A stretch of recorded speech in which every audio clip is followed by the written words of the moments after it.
রাজশাহী মহানগরীতে যৌথ বাহিনীর অভিযান অপারেশন ডেভিল হান্টের 4 জন সহ রাজশাহী মেট্রোপলিটন পুলিশের থানা ও ডিবি পুলিশের অভিযানে মোট 18 জন গ্রেফতার হয়েছে। সারা দেশে নেই রাজশাহী মহানগরীতে অস্থিতিশীলতা সৃষ্টি প্রতিরোধে অপারেশন ডেভিল হান্ট পরিচালিত হয়েছে। গত 24 ঘন্টায় মহানগরীর বিভিন্ন স্থানে অভিযান চালিয়ে বৈষম্য বিরোধী ছাত্র আন্দোলনে হামলা, বিস্ফোরণ ঘটানো, সন্ত্রাসী কর্মকাণ্ড এবং অন্যান্য অপরাধের অভিযোগে 4 জন গ্রেফতার হয়েছে। এছাড়াও আরএমপির অভিযানে 14 জন গ্রেফতার হয়েছে, যার মধ্যে মাদক মামলায় 5 জন, ওয়ারেন্টভুক্ত 3 জন এবং অন্যান্য অপরাধে 6 জন। অপারেশন ডেভিল হান্টে গ্রেফতারকৃতরা হলেন রাসেল আলী, রাজীব শেখ, তানভীর ইসলাম ওরফে ইস্তি এবং ওয়াজেদ আলী মণ্ডল।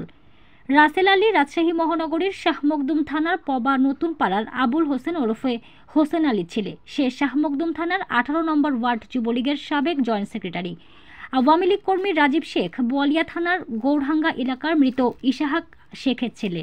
তানভীর ইসলাম একই থানার হেতমখা সবজিপাড়ার মুক্তার উদ্দিন সরকার ওরফে ইলুর ছেলে এবং ওয়াজেদ আলী রাজশাহী জেলার পুঠিয়া থানার বিড়ালদহ এলাকার মৃত লাল মোহাম্মদের ছেলে। গ্রেফতারকৃত আসামিদের বিরুদ্ধে আইনগত ব্যবস্থা গ্রহণ করা হয়েছে।